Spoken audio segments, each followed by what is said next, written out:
Okay, so seems the sound is good now.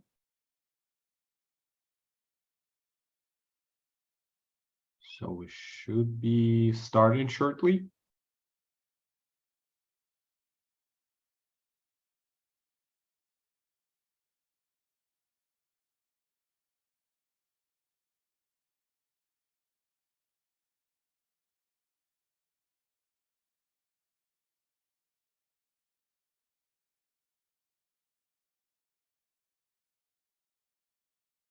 Can't hear. No, I'm here. I'm just not talking. Still admitting people.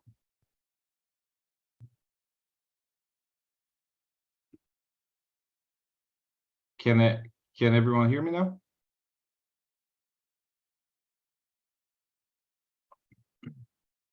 Okay.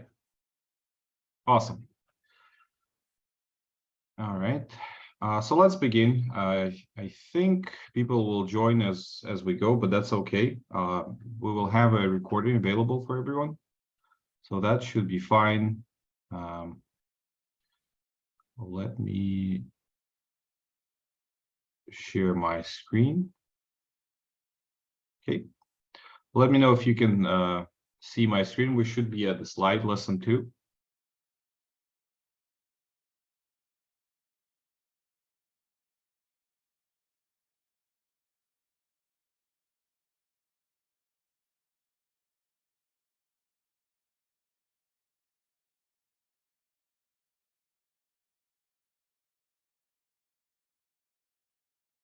All right, awesome. Okay, so how's everyone? Happy 2023. So my name is Alex Hvastovich. I will be your instructor today. So I've been in QA field for 10 plus years. Started just like you with QA bootcamp. Now over the time, I grew in the QA profession into mid-level, senior level, management position, and now I'm kind of full stack QA engineer with hands-on in backend testing, front-end testing, automation, so a little bit of everything. There are some questions that students normally ask when they just go into the QA field. So I'm gonna try and answer those ahead of time. So if you have any doubts, I'll try to address them. And so essentially, there are 3 main things that are asked by students normally. So one of them is it a problem if I don't have education, right? So having education, some people view this as a showstopper for some reason. They think that if you don't have a computer science degree or a college degree, they can't become QA engineers. I got my associates in computer science last New Year, so like a year ago. And I've been in industry 10 plus years, and I've been changing jobs all the time. So it wasn't a showstopper for me.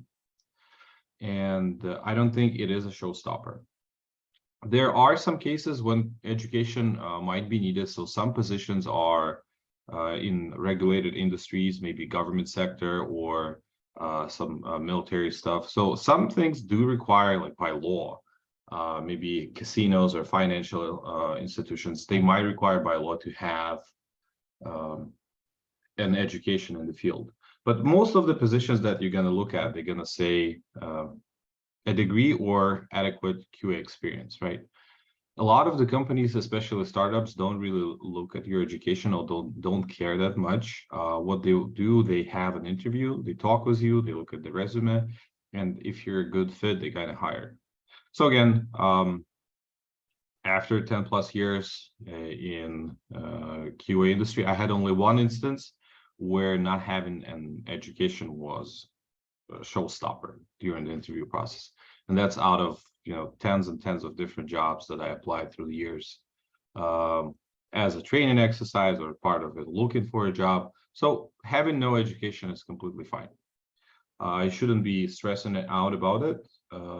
And once you're done with the bootcamp, you will have something to show to HR recruiters saying that I've been through bootcamp, I know QA. So this is not a problem at all. Okay. Another thing that people are concerned is their accent. So accent is, some people think that having accent is a problem. I don't think accent is a problem. IT industry is vast and it pulls talent across all of the earth, all of the globe. So you'll hear all types of accents every day. People from India, from China, people from Eastern Europe, from Africa, from Latin America. So all of the talent is getting pulled into IT industry in the States. And you will have tens and tens of people in your team that are from somewhere, or maybe you will be working in the industry and it's actually going to be an international team and you will be working with teams across different parts of the world. So having accent is not an issue at all. When I just came in the United States, I had pretty bad accent. Over the years, it went away, but still, I did sound when I was starting in IT a lot more, heavier than I sound right now. I sounded like Ivan Drago's, like I must break you. But nobody really cared. As long as you can communicate, as long as you can read an email, send an email, you'll be fine. A lot of the communication nowadays are done through chat messages, through emails, through Zoom.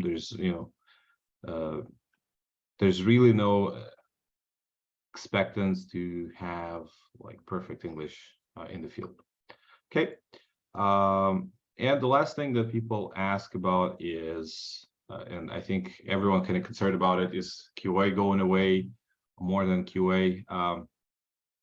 Is the even development going away? We have this AI that writes code itself, and how long the industry going to last, all that stuff. To put things in perspective, anything that is on the market right now will have to be tested because there are continuous upgrades to the products. Products compete for users. There's always new features being released.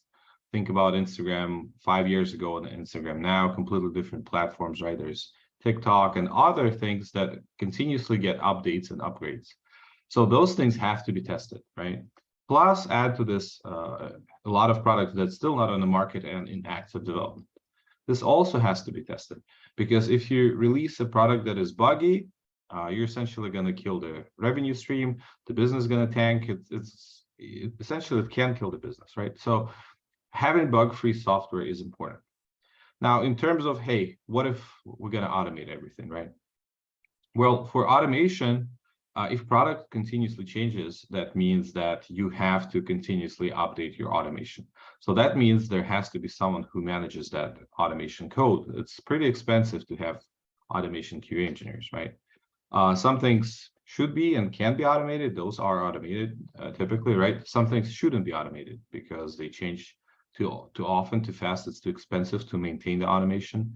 And some things can't really be automated. So maybe working in the medical industry and you're measuring heartbeat or oxygen levels. So those things have to be tested as well. It's not like, you can really automate those things, or you have to move around your house and see how the signal changes if you do testing in house for, like, let's say Wi-Fi, things like that. So again, some things might get automated, some things really expensive to, others really impossible to automate. So also hard to say that, okay, code is going to write itself, it's going to be perfect, and we don't need no more developers or QA engineers. I don't think that's the case. Now, I think that's kind of the main 3 things that students normally ask. You can go ahead and ask other questions if you want. We're going to start with the topic really shortly. But to give you some idea, right, how much code is around us and we don't even realize it. Let's talk about new cars, right? Can you guys guess how many lines of code approximately new car has? And I'm not talking about Tesla, I'm talking about something like, I don't know, some 2023 new middle class, right? Millions, yeah. So it's about hundreds of millions of lines of code in a car. So we're driving computers, right? We don't even realize that, and the code is everywhere. So microwaves, coffee makers, planes. So, and anything that has code that gets updated, it has to be tested. So it's really hard to say, there's going to be no QA in the future. The market is growing, even with the possible, crisis with the economy that's coming. the market is not going to go anywhere. It's not like we're in a dot-com bubble anymore. Everything is so dependent on the IT, on the services, on the industry of infotech that it's just here to stay. All right. Okay. Do you guys have any questions before we start?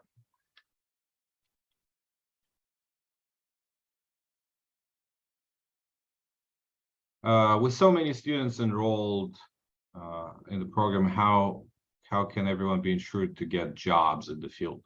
Yeah, so I've been checking about a month ago on LinkedIn. Within a month, just in the United States, there was about 212,000 QA jobs, and that's just within a month period, still available and open on the market. Those jobs are just monthly jobs, so they're going to be a lot more opening up, right? So, and if you do a search, not all of the jobs get resources within a month. If you do a search like half a year, there's some positions that's not filled for half a year. I mean, there is a huge demand. There's huge demand. So it's hard to say, okay, we're not going to have QA, or we're going to have, so there's so many students coming out, so we're not going to have jobs. We will have jobs all the time. It is a process to find a job. You know, it takes time and dedication to apply, go through interview process, get good at it. But that's normal. That's just part of it. All right.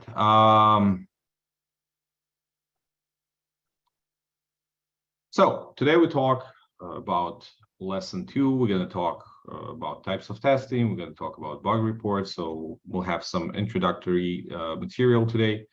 This recording will be available, but today is the last day to get your contract signed, right? And then after that, you will not have access until unless you're enrolled. Okay, so this is just an intro before the actual bootcamp starts.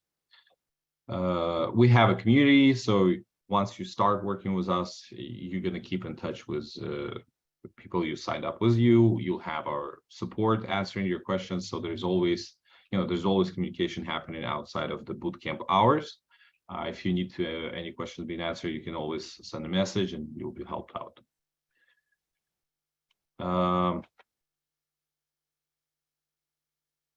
Not everyone here has signed up. No, this is lesson 2. This is again introductory lesson, but if you want to, just go to careers.com and start your sign up process, right?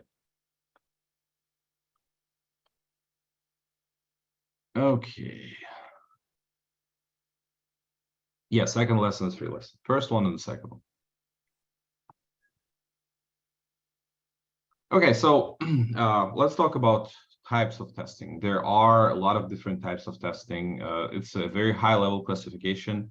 Some places will normally run a set of tests that they define they want to have and the types that they want to have. If you start Googling and reading how many types are there, you're going to find about about 100 different types of testing. But we're going to cover it from high level and kind of dive into those from the high level to lower levels, how they can be identified and labeled essentially. Right. One of the two main types is functional and non-functional types. So functional types, testing of a software system or component based on its specifications. So what are the functions, right? What the system component does, how compliant it is with specific functional requirements. Functions are fed input and the output is examined. Internal program structure is rarely considered. So functional testing is essentially testing in accordance of business requirements, right? Is this application is doing what it's supposed to do? So if you take a picture on your Instagram app, you upload it to your profile, you apply a filter, do you actually see picture being posted with that exact filter that you selected, right? That would be your functional test. So is app is doing what it's supposed to do? This is one of the highest levels of classification, right? The other one is called non-functional. So non-functional is testing of a software application or system for its non-functional requirements. the way a system operates rather than its specific behavior. So what does that mean? So it's more about the integrity, the stability of the application. So can it withhold stress tests? What happens if hundreds of thousands of users start signing up within the same day, right? What if there's really a lot of traffic coming to your web page? Is it going to sustain, or is it going to crash the server? So non-functional testing is robustness of an application. There is a link in chat for those of you who are asking where do we enroll. If you did not enroll yet, there's a link provided, so you can just click on that and start enrollment process if you want. All right. So within functional and non-functional testing, there are other subtypes. We're going to talk about them a little bit, and then we'll kind of repeat to consolidate the knowledge, right? So within the functional, there are unit tests, integration tests, sanity tests, smoke testing, interface testing, regression testing, and acceptance testing. So we're going to talk about each and one of those types one by one. Unit testing is essentially the smallest part of testing, just testing on a very functional level, like one thing at a time. So for example, your company is creating a calculator application, right? So developer writes some code. So let's say he adds like addition function that will add numbers together. Together with adding this code, they will write unit tests. So they'll provide, let's say if they provide 2 + 2, does it equal to 4 as a result of the function running? 3 + 5, does it equal to 8? What happens if you try to put some invalid values like text? Stuff like that. So unit testing is testing that normally is created by developers as they write code, and it's on the very basic level of the functionality. Someone's saying that, you know, they're gonna take screenshots and write all that down. You will have a recording of this lesson, right? You will have the recording of this lesson sent to you, and you will have slides also after this lesson sent to you. So you taking notes is nice. It helps to remember better. I love taking notes when I'm studying something, just because when you write things down and you read them as you write, it helps with, you know, memorizing them. But you don't have to do this. All right. You have all the materials after. So yeah, this is how going to be throughout the whole boot camp.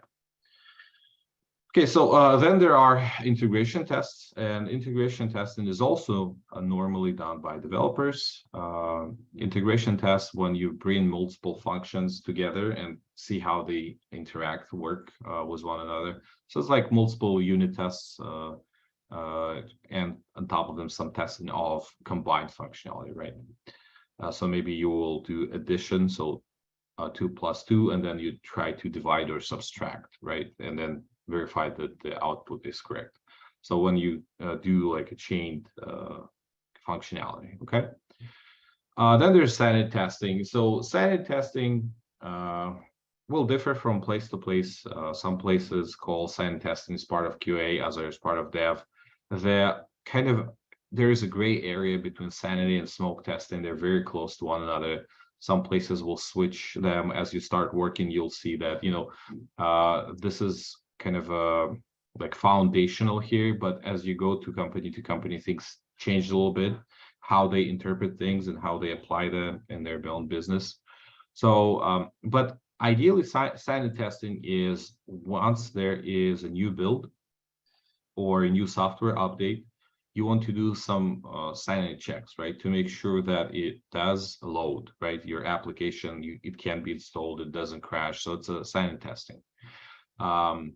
And normally I've seen developers doing sanity testing. Now it's possible that QA will be doing that as well, but it's quite common that developers add some new functionality, and then before giving this to QA, new build, they'll check it to make sure it still loads, everything's fine, right? Then there's smoke testing, and smoke testing is a little larger subset than the sanity testing. So sanity testing is just, okay, does it load? Can you install it? Okay, we're good, right? Smoke testing is a little bit more than that. You want to check some core functionality, like can you log in? If you're working on a banking application, can you transfer money? So some very important core stuff that make your application as what it is, right? So once those are done, the idea behind smoke testing, before you start wasting resources on more complicated testing or have a lot of coverage happening, you want to make sure that the core things are still working as they should. So after smoke testing pass, you can start moving up with audit tests.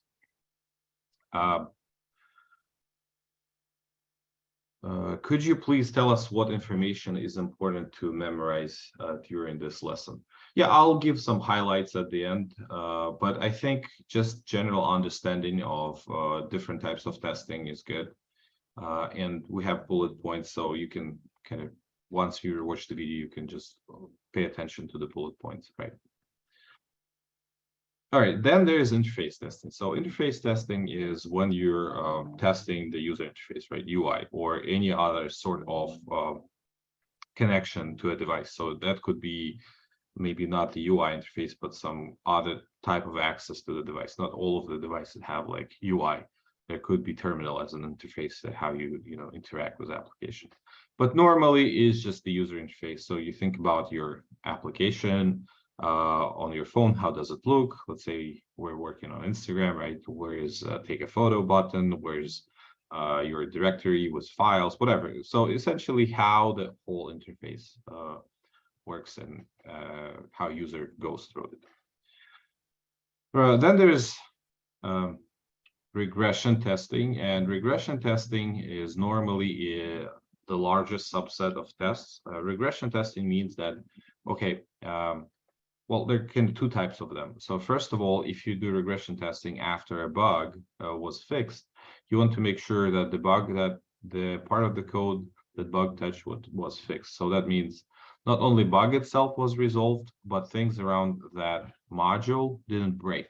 So if you were doing a fix for login functionality, maybe was together with login, you want to test like password reset, creating new account, and things like that, right? That's one type of regression testing. And then the other type is just generally running through like priority test cases. Not as important as smoke testing, but still pretty important. So like the whole flow.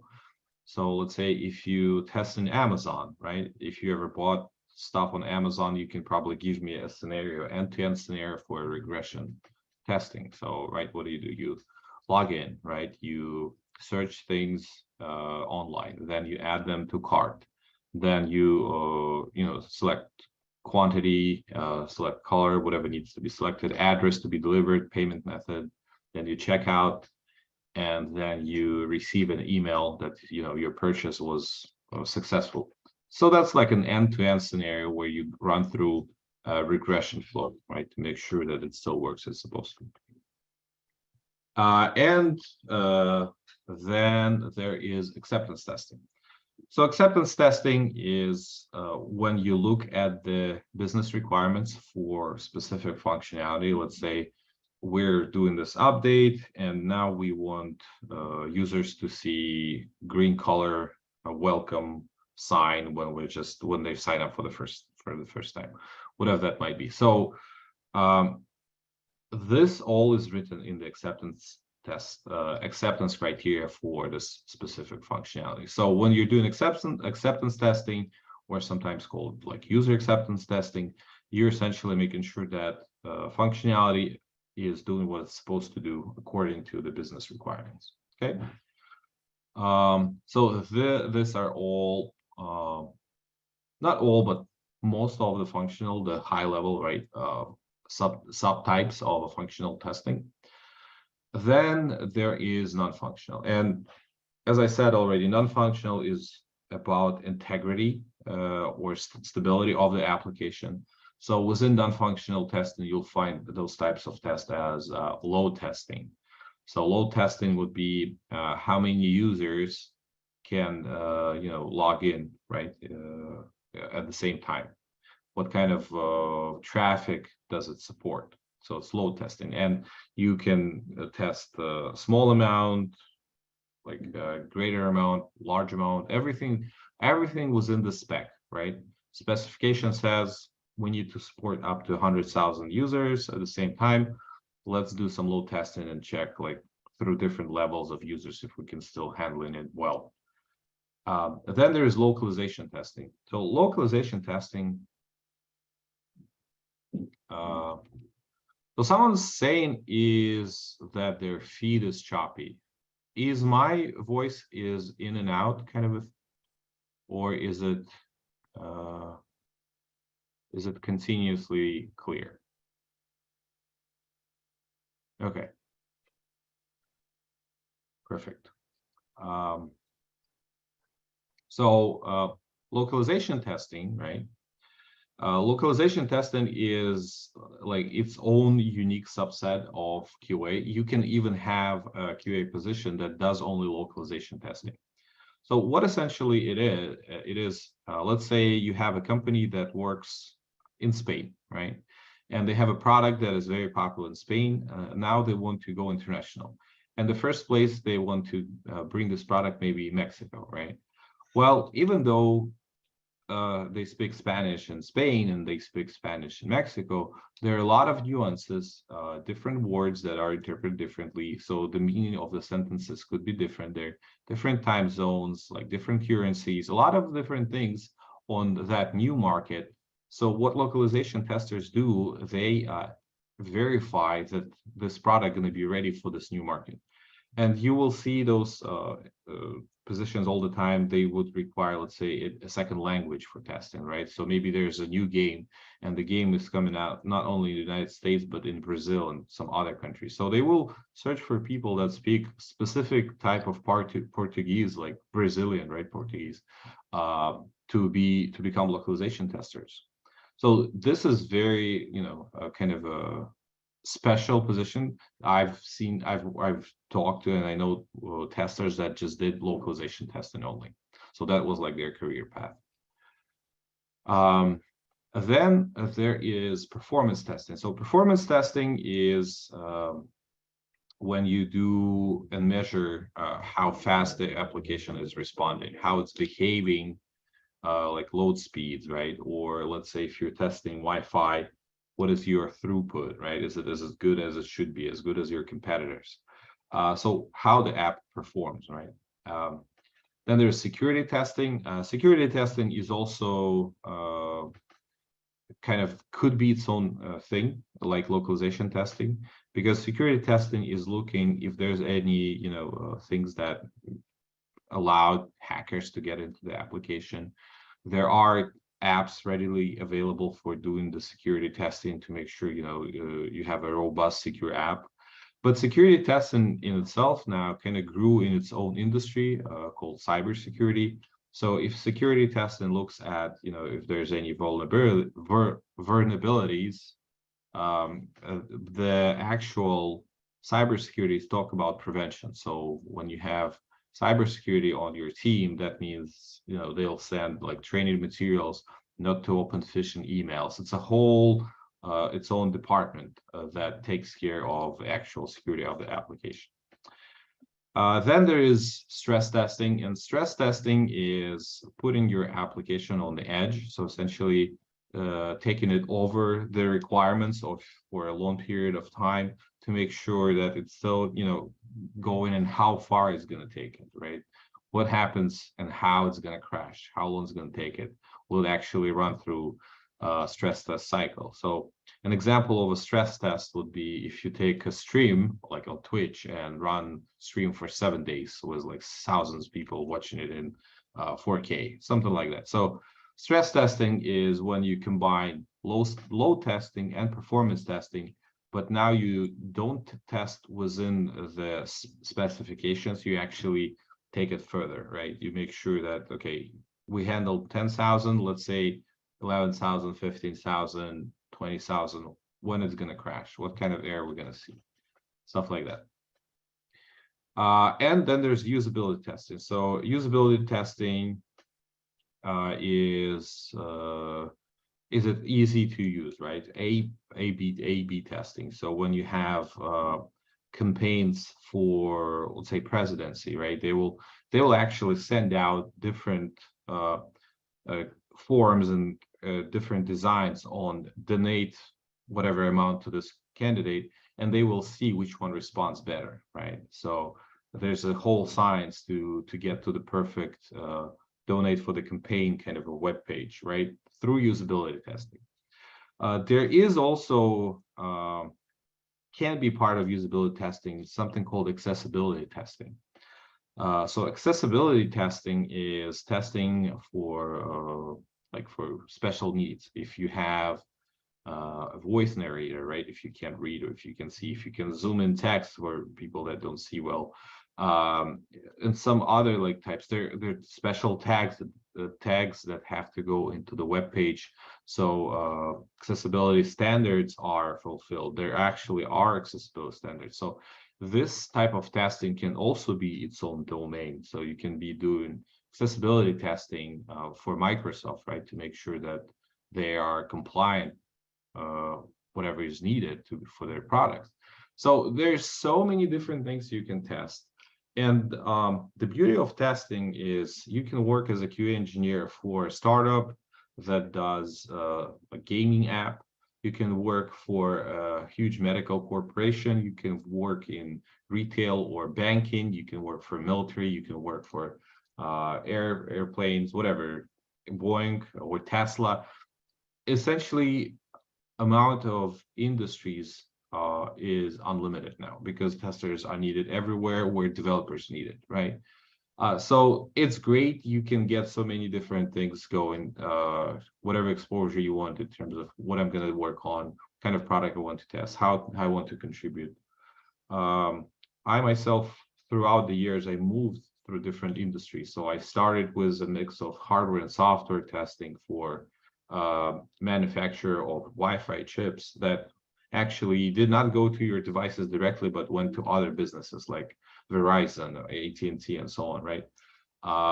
Then I went to e-commerce, right? And then web gaming. And now I'm in medical API. So, but I know people that stick to one industry. So they do only, let's say, localization, or they start working in Wi-Fi domain and they stay there all their life, just switching from company to another in this domain. So it's a great thing. There's so many different positions, so many different types of industries that require testers, and a lot of opportunities. Once you become a tester and you kind of get the taste of it, you can grow as a tester, become a senior tester, or you can go into automation or management. But aside from that, you can also do some other things, like you can become a product manager or a scrum master. You can do different things. You can even become a developer if you want. So you kind of just start in IT and then move into it, right? Whatever you want to do. Now, the beauty about testing itself, if you're a developer, a lot really depends on what you can, what kind of languages and frameworks you work with. So they try to fill a very specific position. With testers, it's more of an expectance that you will be learning product a lot, right? Because every tool, every company uses different tools. It's a different way to test. Every product needs a different approach. So with us giving you fundamentals, it's going to be really easy to fit in any of those positions, right?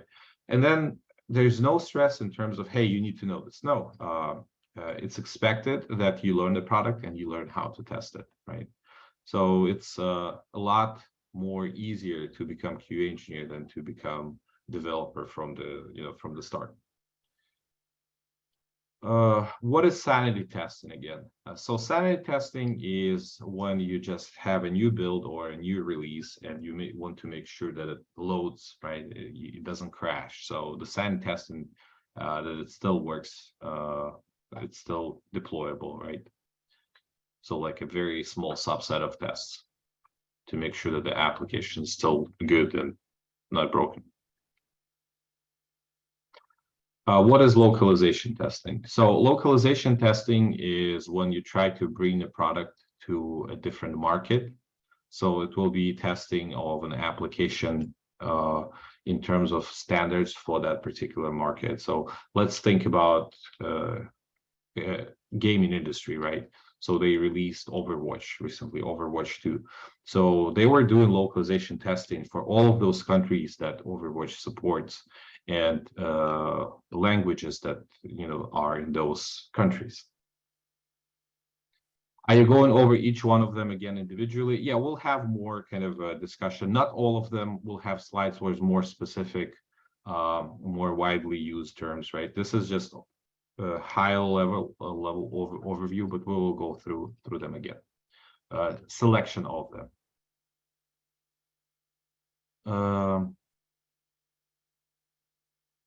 Would one job have multiple of this testing on a product software?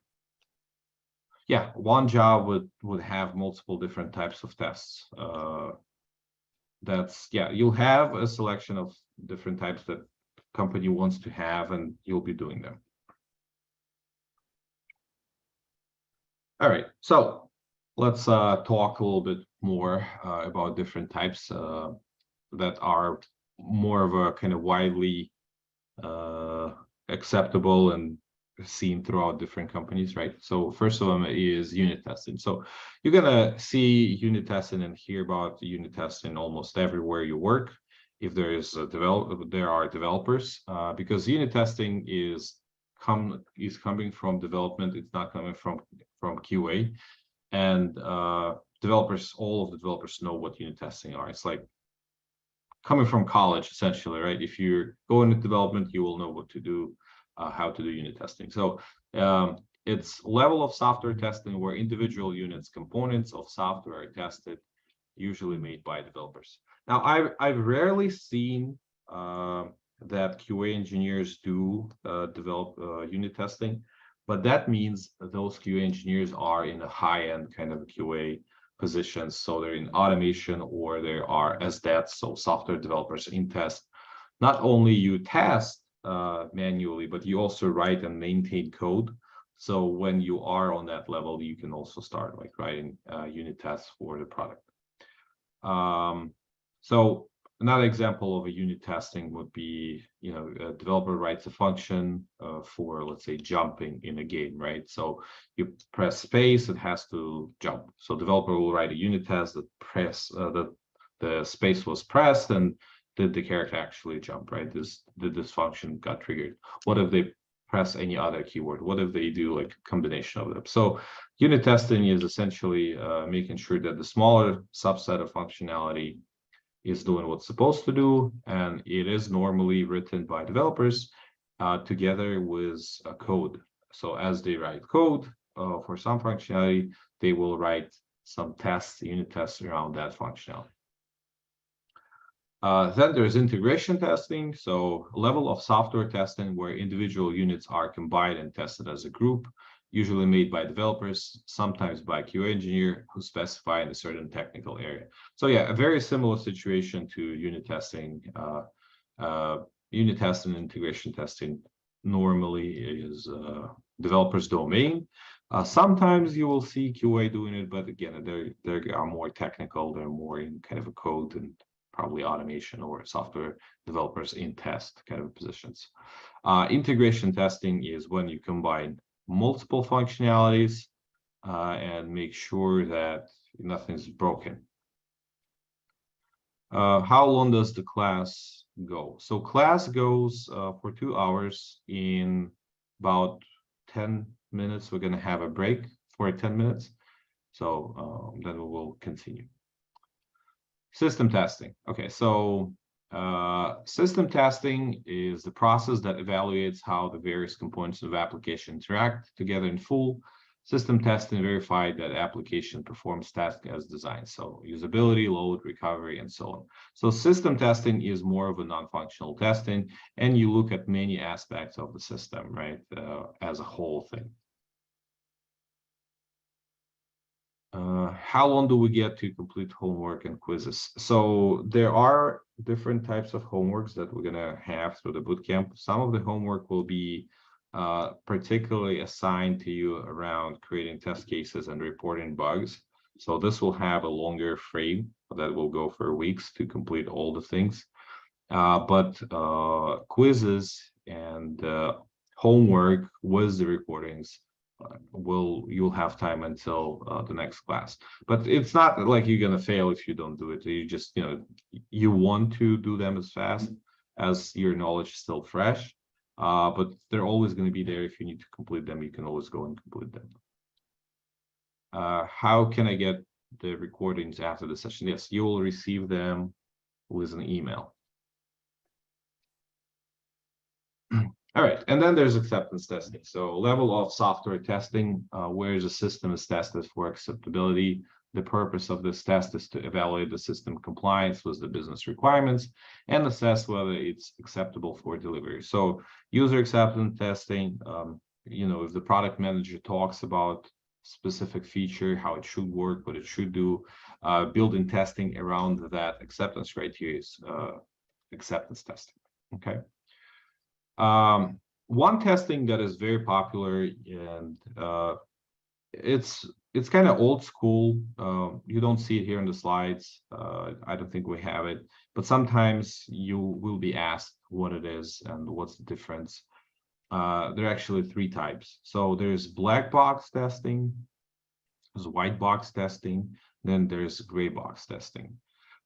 This term is also coming from programming, and black box testing means that, essentially there's a black box and you can't see inside of it. So you just provide some information, like you put like an ATM, right? You put a card in, you type in some numbers, so you provide information, gives you back cash, right? So you don't know what's happening inside. You don't know what is the logic, what is the code. So this is essentially black box testing. Black box testing is mainly performed by manual Q engineers. Sometimes full stack Q engineers do it as well. So, but it includes working with the application, knowing the expected outcome of after you provided information, but not knowing how it actually does it. You can't look inside the box, right? You're just testing info given, output provided. Then there's white box testing. White box testing is more of that, writing unit tests, writing integration tests, being an automation engineer. White box testing means that you actually have access to the code. So you can open a project where the code is written, you can go through the code, you can, what's actually happening. So this is a white box testing, right? So white box because the box is a see-through. And there is a gray box testing. So gray box testing is a mix of a black box and white box. You might not have all of the access to the code, but you have some more exposure than just a black box. So you can maybe test through API, right? The application programming interface. So the calls that your browser or the client makes to the server. So yeah, those are kind of old school questions, but sometimes they're still asked. So make a note somewhere: black box testing, white box testing, gray box testing. Okay. Yeah, black box testing is more exploratory, right? So I have some activity in the chat. Okay, let's see. So recording by email. Then there's also a dashboard link you can check. Did not get a recorded session for the last session. So make sure that you did provide the email, right? The email that you provided on the web page is correct email. You have other correspondence. And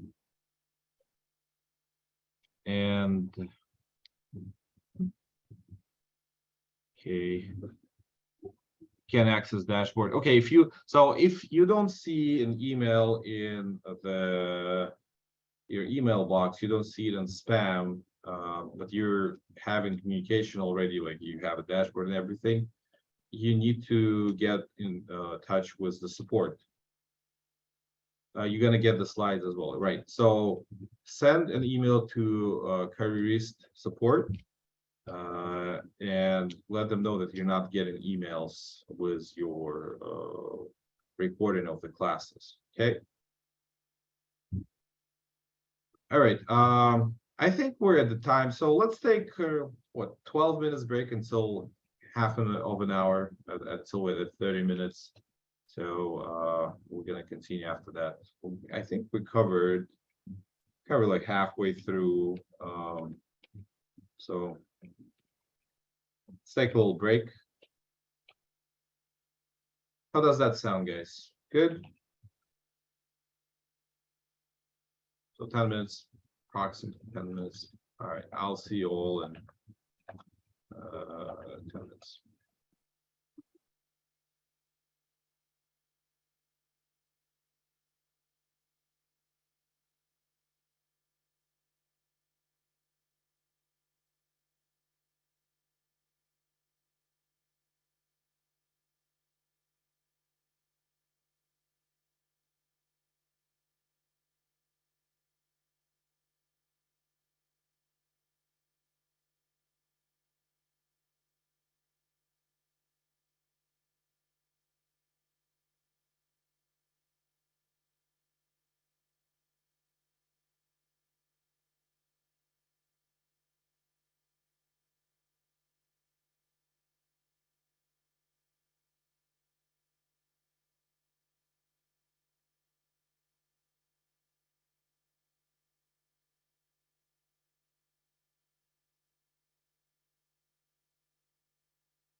All right.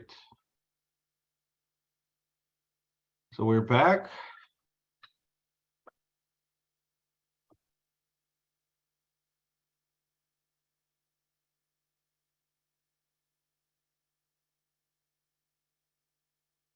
Okay. Um, okay. Is the third lesson will be the same video format? Yes, so the lesson is going to be in this format. So we'll have a video, we'll have some quizzes, then we'll have additional homeworks, but the format is going to be very similar to what we have right now. Some of the lessons will be hands-on though. A couple of lessons that we have will be hands-on. So you will work with the instructor through the lesson. All right, so what else we have? Okay, I think we're good. All right, so we're done with those types of testing. Now, I talked about black box, white box, gray box. It's not on the slides, but something I want you to write down and then give it a little Google and read about it. Now, here we have two other types of testing that are quite popular: alpha testing and beta testing. So alpha testing is performed to identify all possible issues, bugs before the product is released to the end users, public. It's usually done by designated testers, internal employees, and is done early on, near the end of the development phase and before beta testing. So it's like testing that happens within the company right before it gets to the user. So developers, QA engineers, everyone get together. There's an alpha version and some verification done internally to make sure, okay, we're getting ready to the big release, right? And then there's beta testing. So beta testing is done by releasing a beta version of the software to a limited number of end users to obtain feedback on the product quality. Beta testing reduces product failures risk and provides increased production quality through customer validation. So who's here did some beta testing? And beta test is actually quite popular in the gaming community in general. So if you're playing games and you like playing games I don't know, Modern Warfare, one of the recent ones, right? Or Battlefield or Overwatch or other games. Um, Interesting thing about beta testing in the gaming industry, it's kind of reversed than everywhere else. So what do I mean by that? So in the gaming industry, you actually, as a normal user, you pay typically more money in advance for some like premium version of a game before it's even released yet, before it's public, for a small chance to become a beta tester. So it's not guaranteed, but they might allow you to do some beta testing very early on before all others people can play, and you have to pay more for that. So it's kind of funny how it works. So yeah, but everywhere else, same concept, but you don't have to pay to play early or whatever to see the product early. Normally, they do beta testing with YouTube, they do it with Facebook, with everyone. And what they do, they will release a small features to a small amount of users and get their feedback. So sometimes you might be in a specific region on YouTube and you will start having those interesting features. Like now there's chat where you can donate, right? Not everyone have it or had it when it just began. So they were gathering feedback. So beta testing is like that. So why they do that? The idea is to see how the application behaves with real users.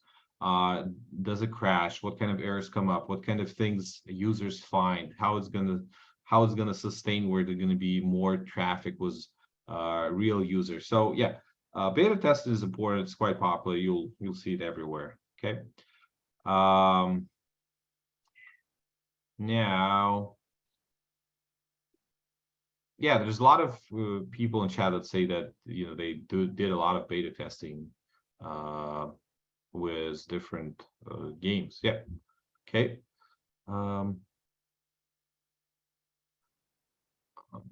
Will we learn Selenium? So we're here. This particular bootcamp is manual testing, right? So this particular bootcamp is how to become a manual tester who does like exploratory testing, goes to the application test front end, make sure that application is doing what's supposed to do according to acceptance criteria or web page or a game or whatever. But this is just the beginning, right? Once you start as a QA engineer, manual QA engineer, then you can grow into automation. Topic of Selenium, we will have some introductory videos recorded that are outside of this, particularly this bootcamp. But there's like as an addition, there's going to be a small recording of that. But we do have, if you're already work as a manual tester and you want to become automation tester, we actually have a very solid and strong automation bootcamp, right? The only thing with automation bootcamp, if you never did manual testing before and you never worked as a manual tester, it's going to be not as easy to become automation engineer. So even though we do have a whole separate course on automation, I do recommend just starting with manual. And once you understand what is testing, how it should be done, then I suggest you pick up automation. Okay. So, and then the automation we do have is actually in Selenium and Python. We will be adding some more additional stuff on other tools, but yeah, that's one that we have. Not part of this though, right? This is manual bootcamp. Okay. Testing types, end-to-end testing. So end-to-end testing checks whether an application flow from start to finish is behaving as expected over the full user journey.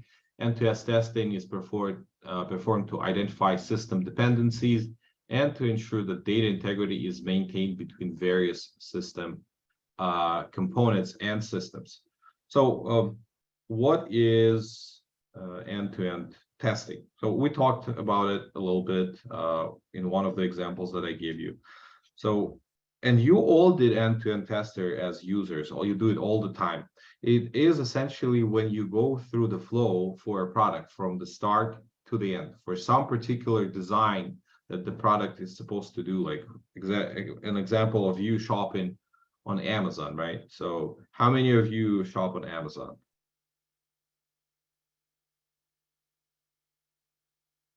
Is manual QA easy to learn? Manual QA is one of the easiest way to become your journey in the IT industry. Yes. So yeah, if you shop at Amazon, you can give me an example of your end-to-end flow. What do you do? What is your, create a test case right now in the comments for end-to-end functionality. What is the scenario?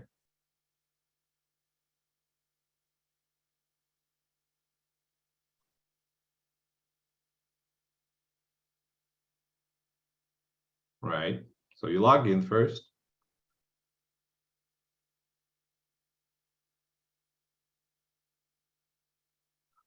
Log in, so you shop or search for a product, right?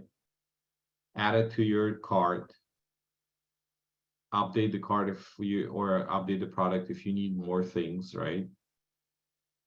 Maybe select color or quantity of items.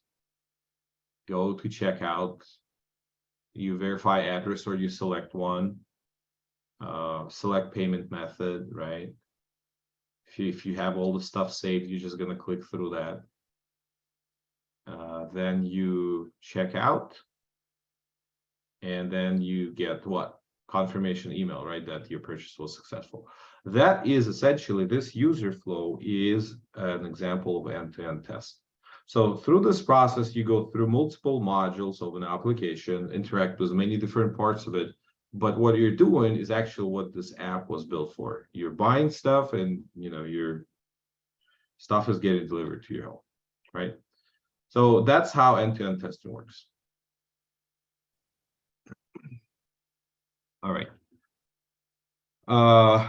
So this one is a little bit more confusing. People ask about this a lot or re-ask. I'll try to again explain it as I see it and normally happens in the industry. But again, once you start working, different places will have a little bit of a different interpretation of what is there. Some places, so some places don't have types of testing like some of them that we talked about today. They'll maybe have one or two. So the idea here is to give fundamentals, right? But not all the places going to have all of the types that we listed. For example, where I work right now, we don't really have sanity testing at all. We have only smoke testing. Places I worked before, we had sanity testing, right? So just FYI, right?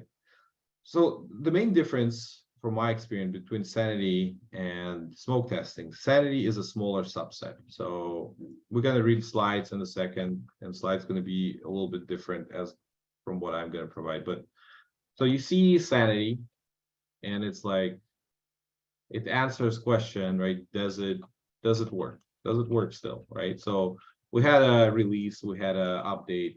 That's sanity. After sanity, you move into smoke testing, right? And this kind of answers question, do main features work? So most important parts of the application, right? Work. After that, you move into other types of testing. So let's say regression or stress testing. So over here, let's do regression, right? For example. So, and it kind of answers the question, does everything else work, right? So why you want to go through this flow, to start with a smaller subset and then to go into other types of testing? Well, because you need to kind of increment the effort, right? If you start with sanity, and it doesn't work, then it immediately goes back to development, right? They start fixing it. Okay. If you start with smoke testing and then main functionality doesn't work, okay, we know this build is not good, so let's start fixing the main thing, right? And then after you're done with smoke testing, you can go into regression and schedule many different types of tests, because some of the testing is really expensive, so it takes time.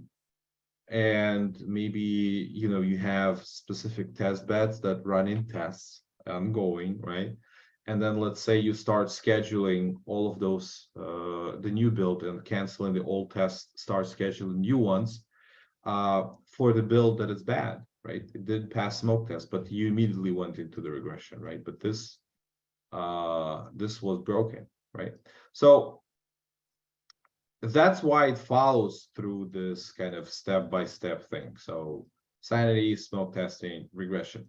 In general, some places will have different meanings for sanity versus smoke. They might overlap or swap them. But that's most of my experience, okay? So now let's go back to slides. All right, so smoke testing. Smoke testing is performed after receiving a software build to ascertain that critical functionalities of the program are working fine. It executed before any detailed functional or regression tests are executed on the software build. So again, P0 test cases, core functionality. Wouldn't you do smoke testing first to see if main features work, then do sand testing to see if new features work?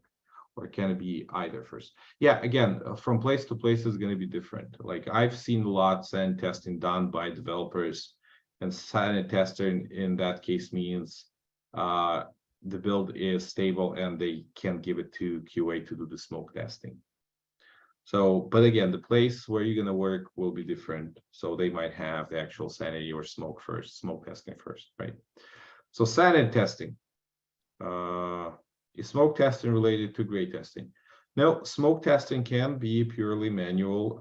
It's about covering the core functionality, right? So what does it mean? So let's say you're testing banking application, right? So login, view balance, send money, receive money, change password, right? So those are the critical things that would be P0 test cases for banking application. Now, maybe going in on the contact us page is not going to be smoke testing. It's not as important, right? But the core functionality will be covered before you go into other types of tests. Do they ask what kind of testing they want? So when you join company, unless you're going to be the very first QA engineer, which may happen, that happens, especially with small startups. So then it's a kind of free field. You can take whatever you want from the bootcamp and structure as we taught you here. But normally you will join a company that already has established QA engineers and testing practices and testing cycles and test cases and all that stuff. So you will be following a lot through the documentation of already set it up processes, right? On how to test things, what kind of testing should be executed, and so on. So testing is on a schedule, essentially, right? So to answer your questions, to your question, do they ask or are they asked what kind of testing they want?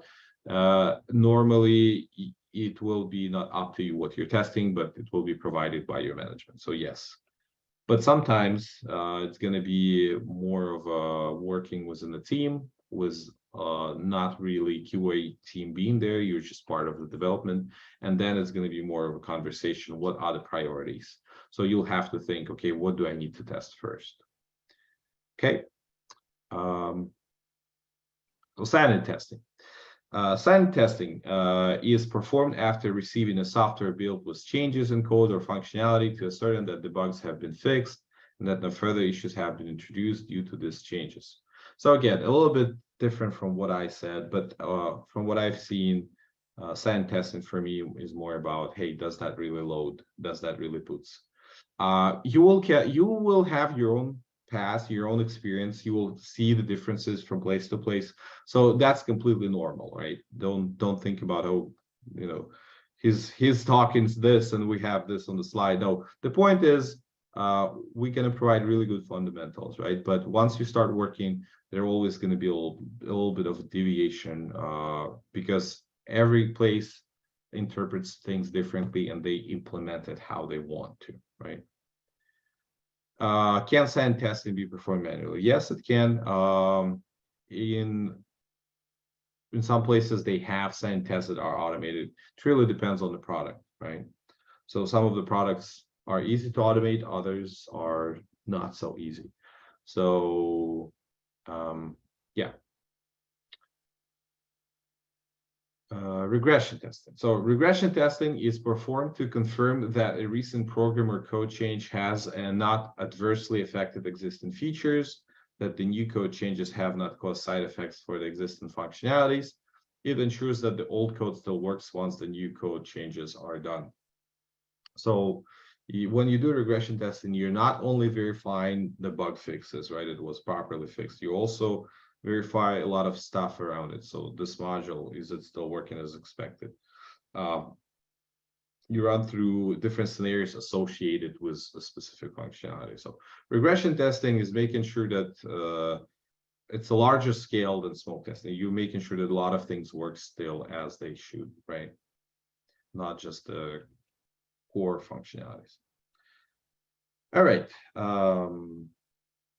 Are we clear here?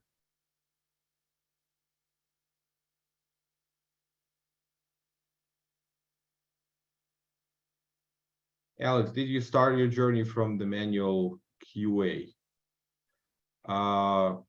So I am right now a full stack QA engineer. So I do different things. I do manual testing. I do automation. So front end and API automation. And I am embedded in the team.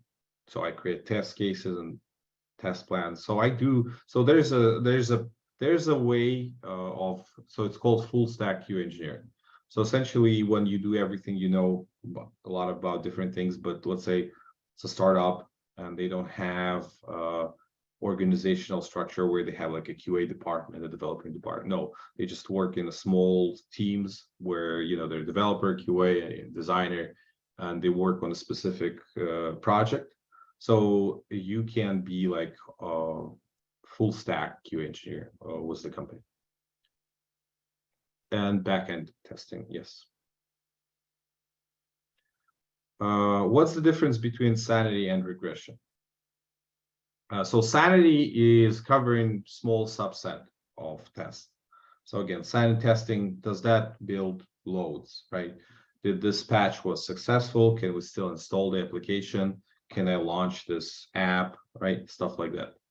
Regression testing is covering a lot of things. So not only loads, but hey, what we fixed here? Maybe we fixed a user's profile on Instagram. So now, what was the error? Maybe the profile picture was not loaded. Now you have to test. Okay, now if the profile pictures are loading, can you update other information on the profile? Like, can you create new account? Can you rename the username? So you start creating a lot of regression tests around the functionality. So it's a lot more coverage than the sanity test. Sanity test is just making sure, okay, it works, good. Regression tests, no, it works in terms of does it load, right? Regression tests are more like, is everything working as it should work?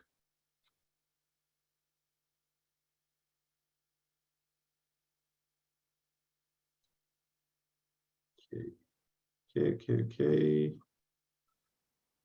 Now let's go to the next slide. Now some other testing types.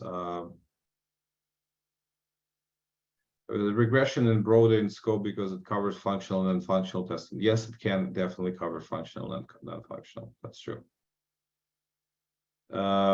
Testing types: performance, load, stress. So performance testing determines the speed of a computer, network, or device. It checks the performance of the components of a system by passing different parameters in different load scenarios.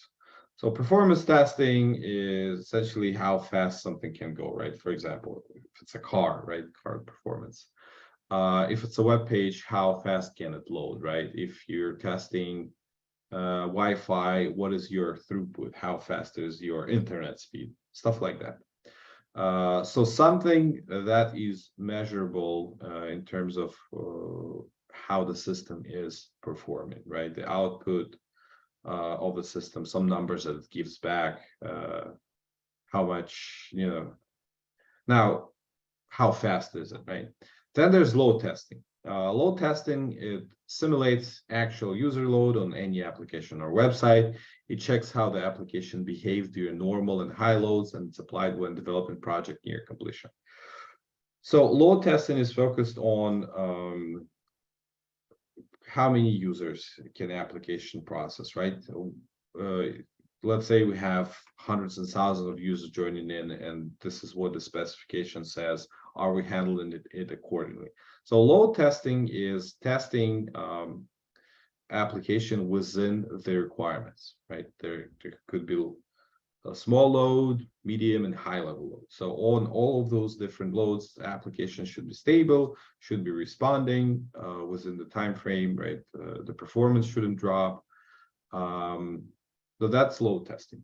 And then there's stress testing. So stress testing is the stress testing determines the stability and robustness of a system. It's non-functional testing technique that uses auto-generated simulations models to check all the hypothetical scenarios. So stress testing means we actually take performance and load testing and kind of combine it together, but we go outside of the norm for the functional requirements and non-functional requirements of application, right?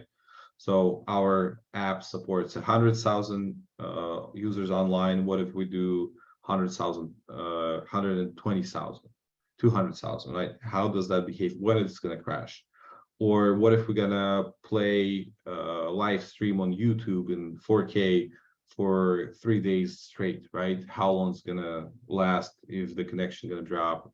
If the signal quality gonna go down? Stuff like that.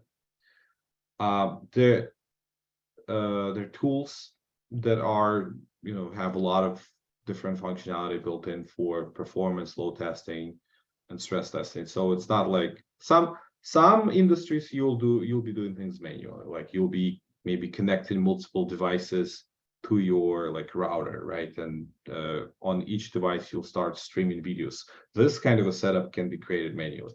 Other things, it's really hard. Let's say you test a web page, it's really hard to bring like thousands and thousands of users. So those users are going to be auto-generated by application. And there's an app that's very popular called JMeter. You can look it up. We'll be covering it as additional videos to the course. Not within the course, but as additional videos. And yeah, so sometimes performance load stress testing also performed by manual QA engineers, but just by using those specific tools, right? Sometimes it's part of automation where the actual automation engineers create special scripts for like specific scenarios.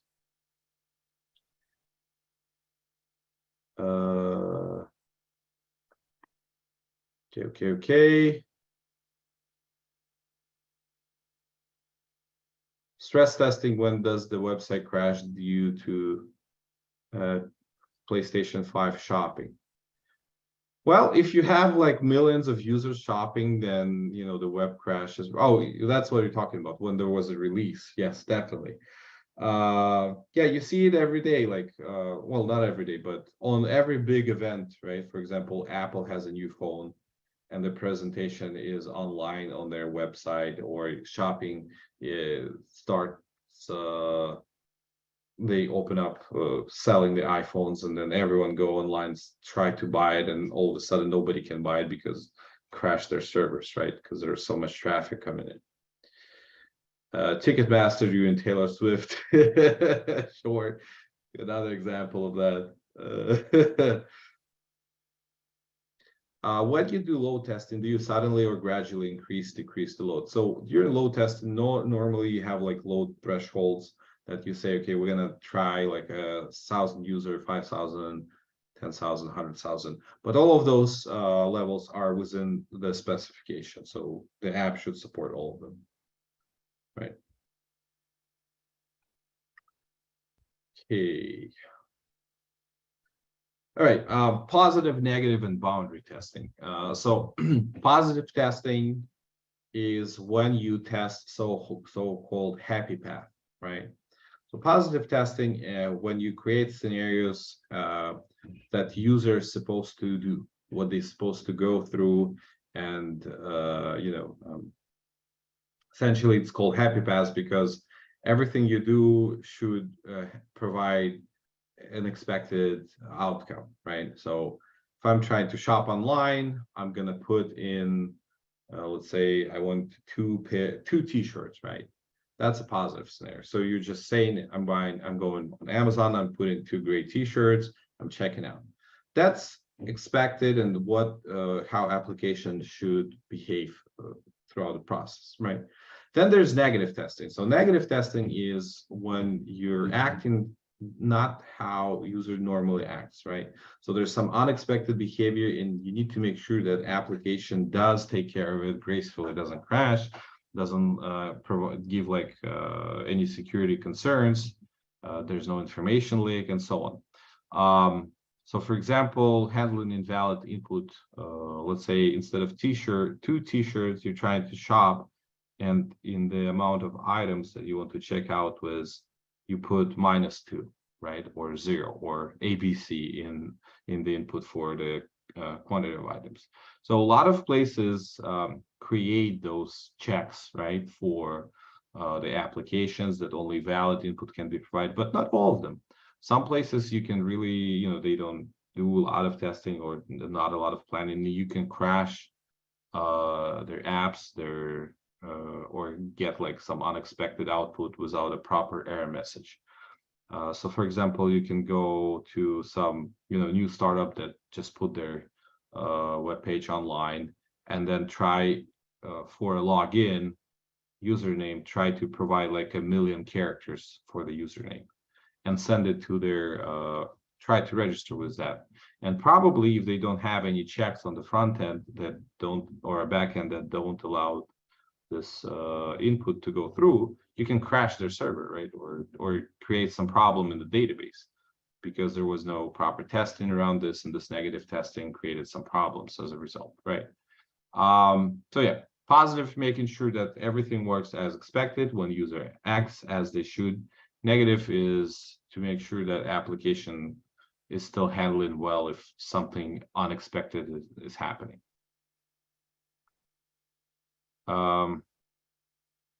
Yeah, so they do ask, like during an interview, they do ask a lot of like questions on positive and negative tests, and they can even ask some questions on like, hey, how would you test like a pencil, right, or a coffee maker, right? So what positive test would be, well, you look at the requirements and specification of this pencil, for example, but let's say there's a regular pencil that writes when it's dry, right? So you can write on a paper. Negative test would be, well, what if your pencil is wet, right? But let's say this pencil actually says in the requirements that it's supposed to write when it's wet. So now writing with wet pencil is also a positive test, right? So your positive and negative tests structure and what the tests are will greatly depend on the product and the acceptance criteria for that product, right? Yeah, that's a good highlight. So positive normal procedures, negative is unexpected inputs. And then there is boundary testing. So you can have a positive and a negative test around boundaries, and you deal with boundaries all the time as a user. So boundary is a technique that test cases are designed to include values at the boundary. If the input data is used within the boundary value limits, then it is said to be positive testing. If the input data picked is outside the boundary value limits, then it is negative testing. For example, testing user's age was allowed to register from 18 to 150.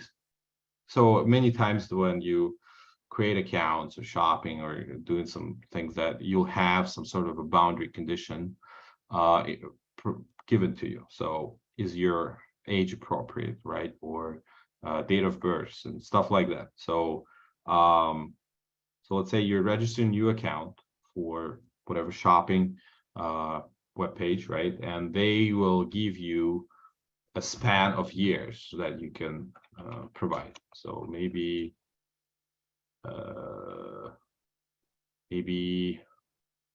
from 1900 to what 2023, right? So if you're a shopper and they ask you to register an account, then probably you have to be at least 18, right? So minus 18, but let's assume it's 2023.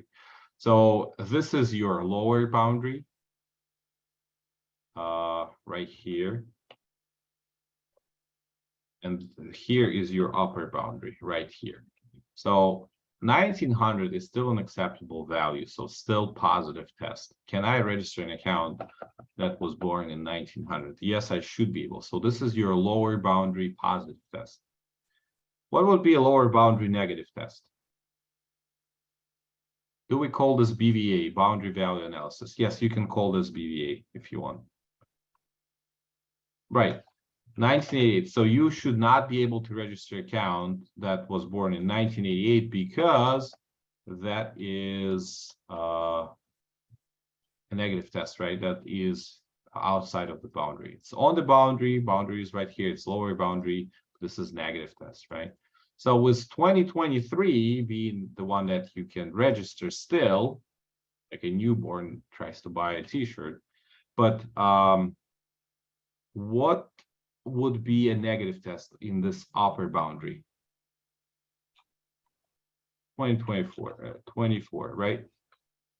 So again, you can look at this within the boundary values at the border, right? At the boundary. All here would be positive testing, right? That's going to be a positive input. Anything down from here and up from here until the new year kicks will be negative, right?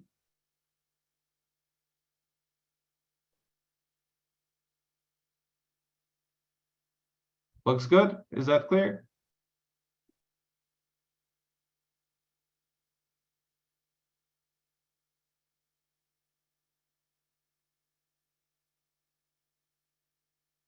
Will be recording available tomorrow because I missed a few parts. Yes, you'll have video recording.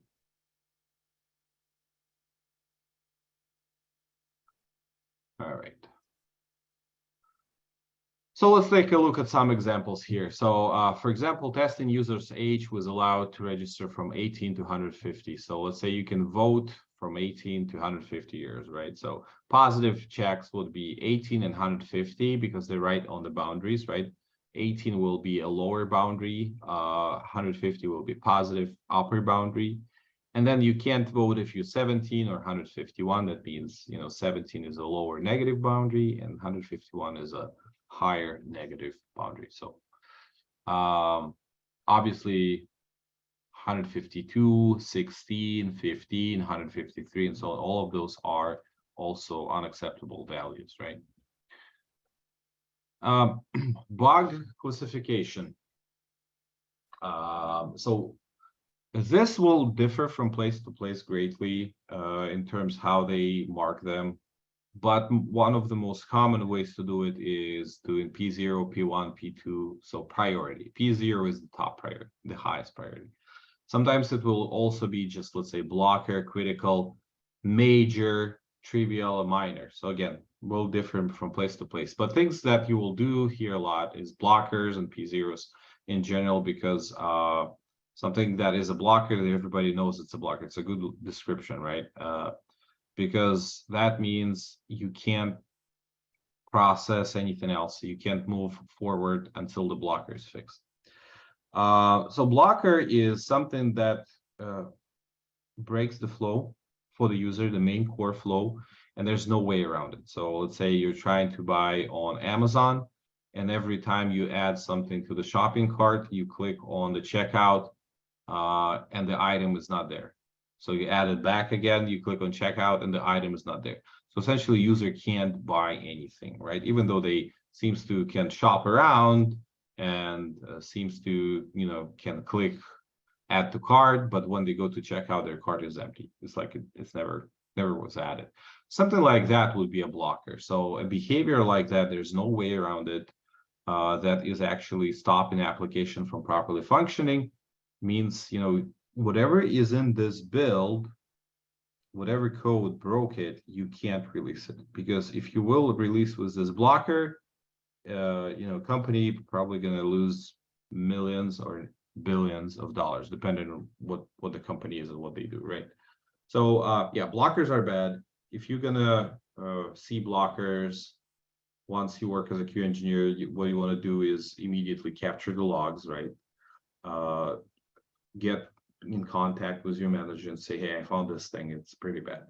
So you want to immediately give a visibility. And once you start talking to manager, you got some logs going, start opening a bug, reproduce on other machines, and so on. But blockers require, special attention. The flow is normally different for blockers than from other types of issues. If you have like critical, a major, trivial issue, but something that is not breaking the app, there's some, ways user can bypass that, or it's not as important, or maybe, it affects a small number of users.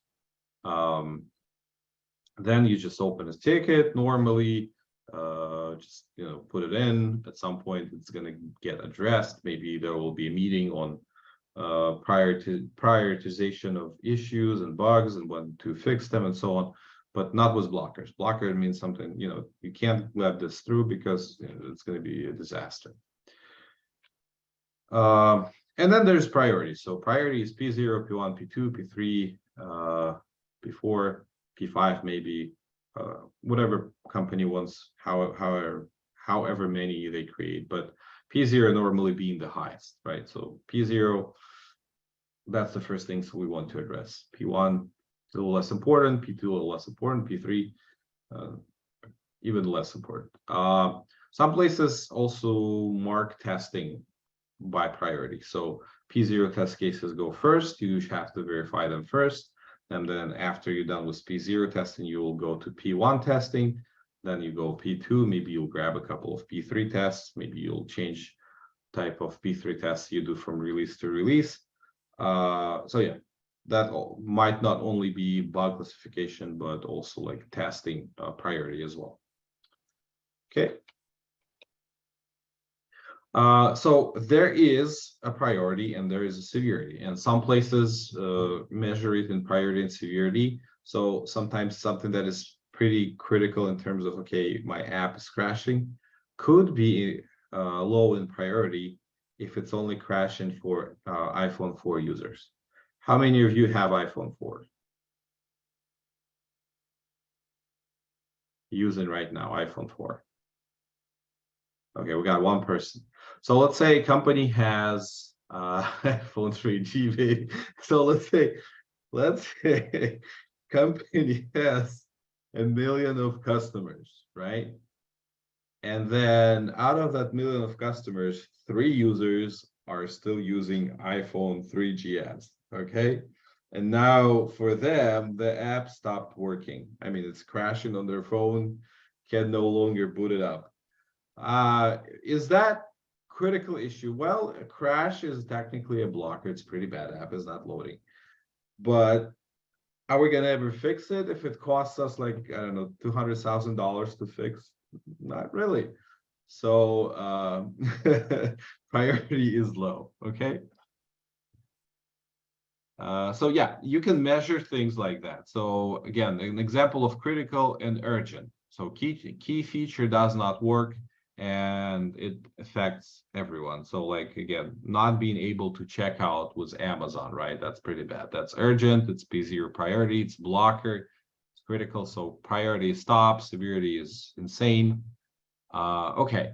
Then there is a non-critical. So company logo is in the wrong color. So for example, Apple has its presentation for a new iPhone. Everybody hit their website to buy the new iPhone. Now all of a sudden, instead of an Apple logo, you see like a bitten banana, right? So there's, instead of a bitten apple, it's like a bitten banana on front page.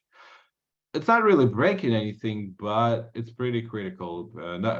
Sorry, it's not critical, not any break anything, but it's pretty urgent to fix, right?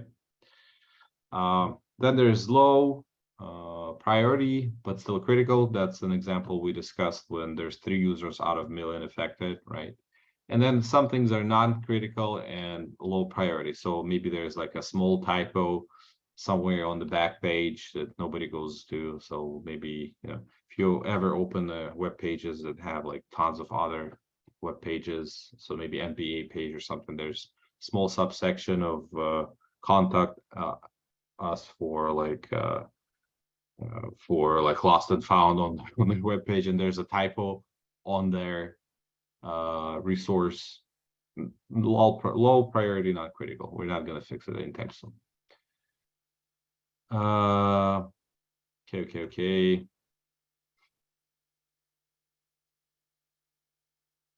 Any questions about this?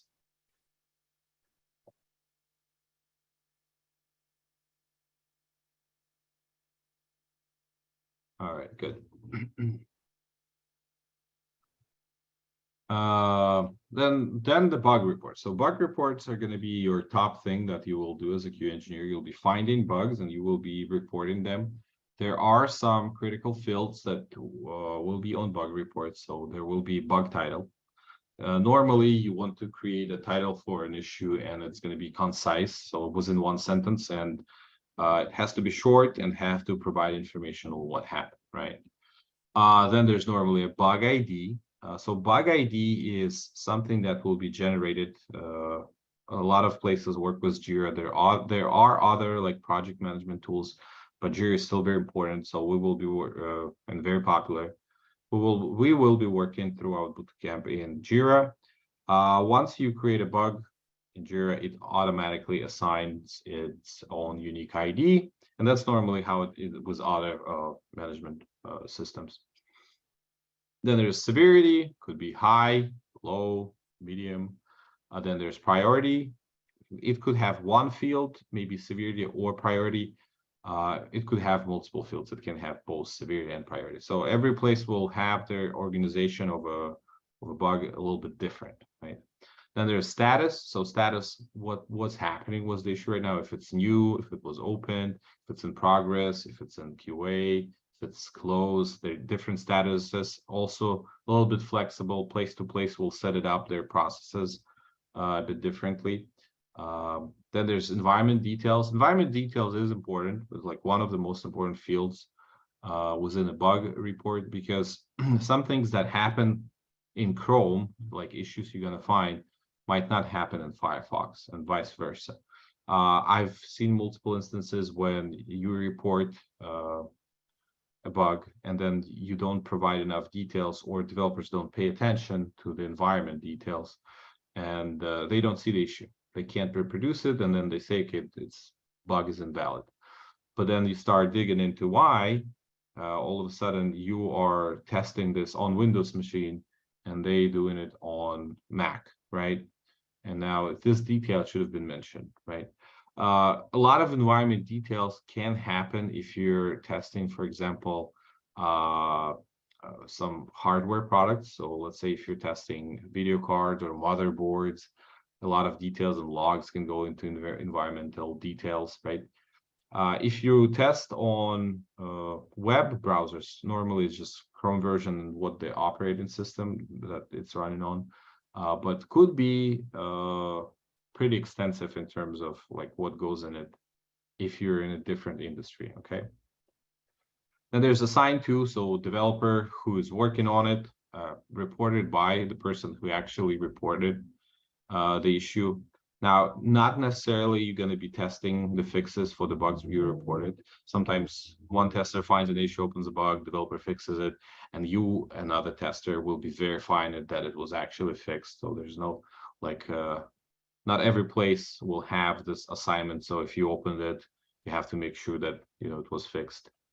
Then there's steps to reproduce, also very important part of the bug. Steps to reproduce, you have to exactly say what you're doing. Like, it's like you're explaining it to your grandma how to use iPhone 3GS, right? So what do you need to do? Steps to go from point A to point B. Otherwise, if you don't have those, you can't successfully reproduce it. Developer can't really know what they need to do to see the issues. Those steps to reproduce are important. Then there are expected results. So what actually should happen, what kind of acceptance criteria you were expecting. So in this case, we have a bug example here of a 404 on a web page. Have you ever met 404 error? Anyone? Right, so 404 essentially says that the address that you are trying to access is missing, so it's not there. Something happened, we cannot find it. This is error coming from the browser, so it's a client error, client-side error, right? So in this bug, for example, someone was trying to go to contact us page and they saw 404, and it should have been there. So expected result page should load and work as expected. The actual result was 404 HTTP error observed. So let's take a look for an example how we can easily trigger it, right? So let's say, okay, so this is my LinkedIn profile. So I'm gonna do, I don't know, let's do about me. So LinkedIn doesn't have an about me page for a profile, but I'll try to hit that and it presets. Okay, so just send me back to the feed. So it handles it, doesn't actually give 404 to a user. So let's go to google.com, and then let's say, is there a contact us page, right? Try to hit it. Okay, 404. So this page doesn't exist. But if it should have been there, that's an actual bug, right? It should have been here, but there's no contact us page. So not a real bug in terms of Google that I'm showing right now, because they don't have it, but some places might have a page you try to access, not loading, a real issue. For example, Amazon, like, handles 404 not by resetting page, but kind of gracefully. So if we go amazon.com-1, this page doesn't exist. But instead of giving you like a plain 404 error or resetting back to the home page like LinkedIn did, it just says you, sorry, we couldn't find that page. And then, but you want to go, if you want to, you can go and check out Amazon Dogs, right? Like, if you have time, they have all of the dogs that employees have, and have like articles on them. It's kind of a fun read. So yeah. What is the science between it's being called 404? So 404, we will be covering this. There are, so all communication between browser and server happens with certain status codes going through. So 404 is a status code that means this was not found. It's a specific response that says it's not there, not found, it's an error code. There's a status code. So if you go into, I'm showing you a little bit more, that something that we will be looking into, but let's say you go into google.com-1, and we have this networking page open, right? I'll do the request. So the request gets out, it's being sent to the server. And then if you look at the actual response, you see their status code 404. So try to access this URL, but the response from the came that it's not there, not found. So the status code is like an identifier.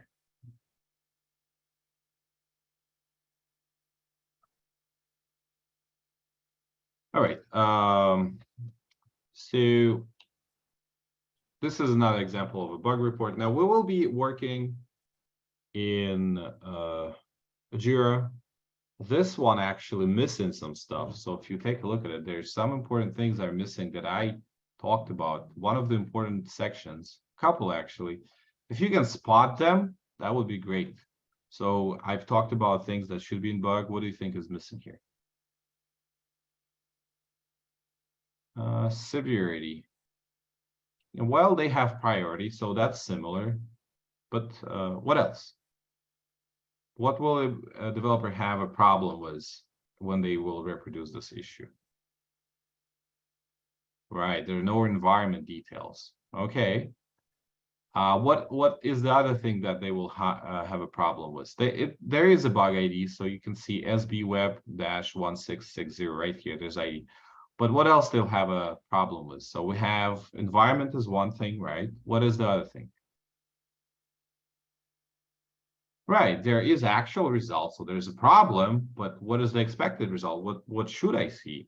What should be happening? So those two important fields are missing here. So good job, guys, for spotting this.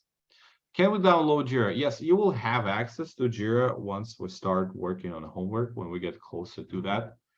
So you'll get access.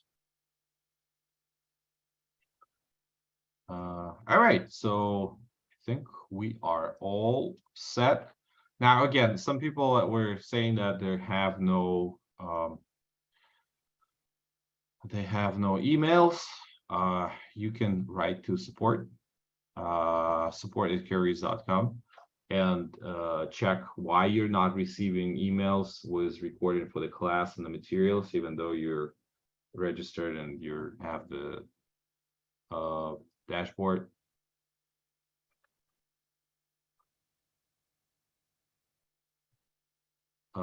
Support@carries.com, like you see right here.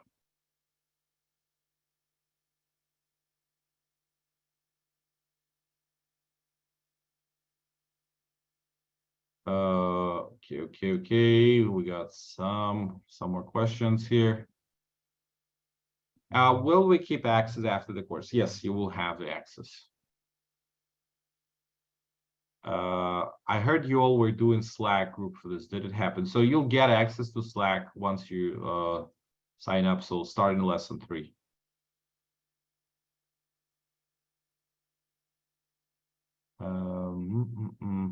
When you say we get access to Jira, can you explain? I was able to sign up for free earlier today. Yeah, so yeah, Jira, you can sign up for Jira, right? When I say you'll get access to Jira, that's going to be under the specific project where you're going to be working on a homework and part of the bootcamp, right?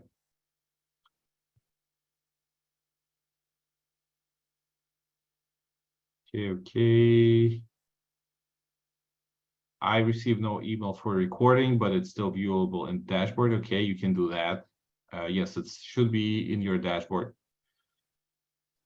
when this video be available. So this one you'll get tomorrow.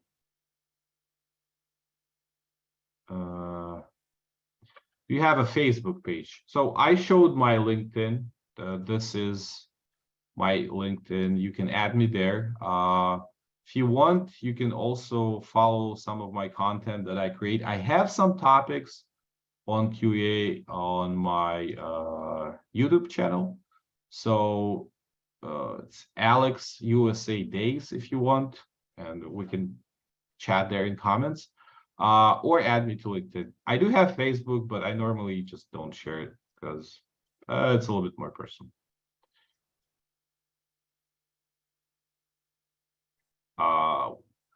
What about homework and quizzes? So you'll have an emails with that. So once the class is done, you'll get a recording, you'll get a slide, and you'll get a quiz. And then we'll have down the road with the bootcamp, we'll have homeworks specifically around like creating test cases and filing bugs. Are we done here? Can I leave? Yes, we're done. You can leave. I'm just answering questions.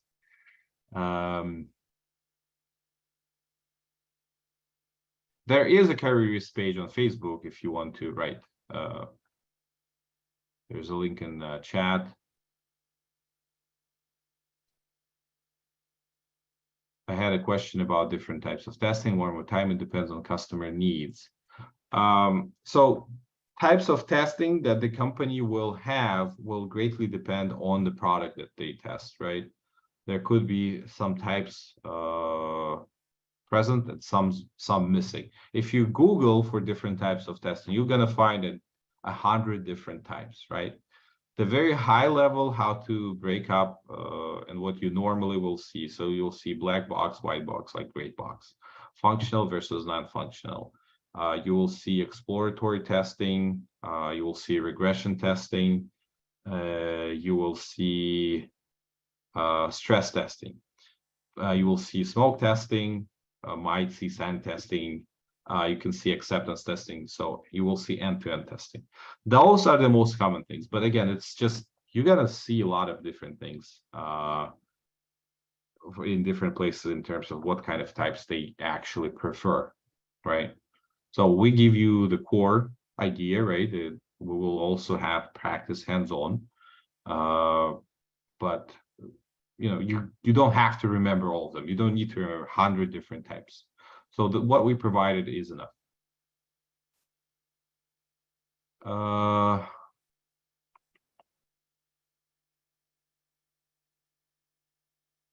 we going to have a full 2-hour class of hands-on? Yes, that's going to happen. As far as the salary, manual testers are on the low end. How long does one have to stay in that role? So salary will greatly depend on the area where you're going to work, but on a mid-level manual QA engineer, 80K is pretty okay, normal salary. Higher level manual QA engineer like senior, you can get 100K, 100 plus.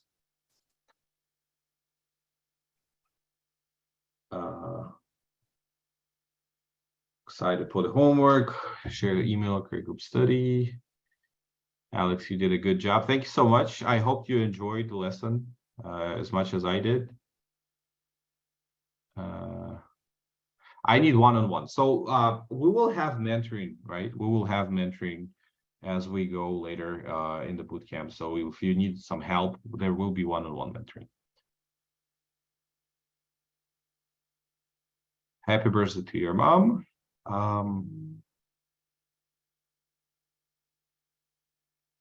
My search shows 46.55K for manual. So that greatly depends on the area where you're searching. So for example, if you search for Las Vegas, 70K would be higher end, maybe 80 now. You search Bay Area, you'll see completely different numbers, 120, 130K. So the salary is very, very different depending on where you're at in the States. I want to learn about automation testing. Can you recommend where I can learn that? We have a bootcamp here with Carrierist for automation. So if you're already doing manual testing, you can sign up for automation bootcamp. Next class is Tuesday. Easily, okay. Thank you. Enjoy the lesson. I gotta like, okay, all right. I think we're getting to it. How do you become a full stack QA engineer? So it takes time, but essentially you need to do automation, you need to do manual, backend, front-end API testing. So over time, as you progress throughout your career, you will become a full stack QA engineer. Also, it's about where you work. So if you have a company that in Scrum model and they have like embedded QA engineers within the team, there's no like QA environment, it's less corporate, then you kind of become full stack, right, for that team.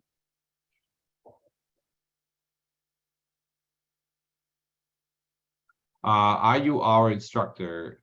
So we have multiple instructors, but I will have several classes that just I do or was in the course with you as well, guys.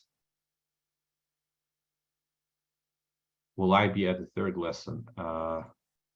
So with the lesson, I believe, let me just double check on the schedule here. No, the third lesson will be, I won't be with this third lesson. No.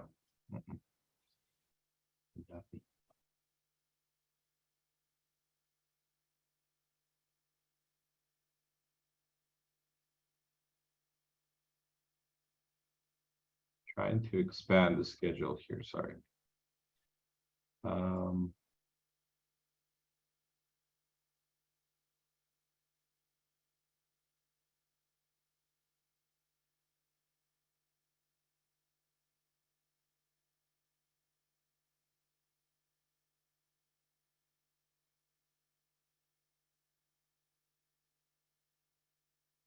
So you'll have Michael during your third lesson.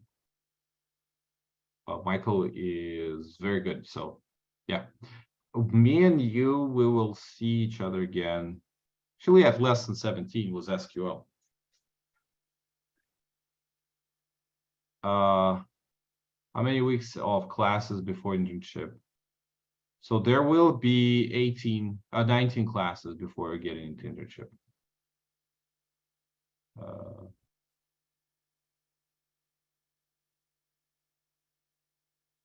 Okay.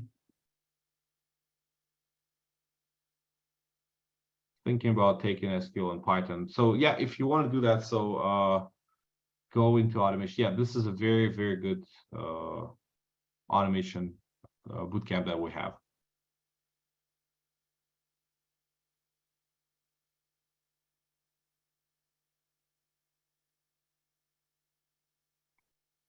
All right, guys. So we're like 6 minutes past.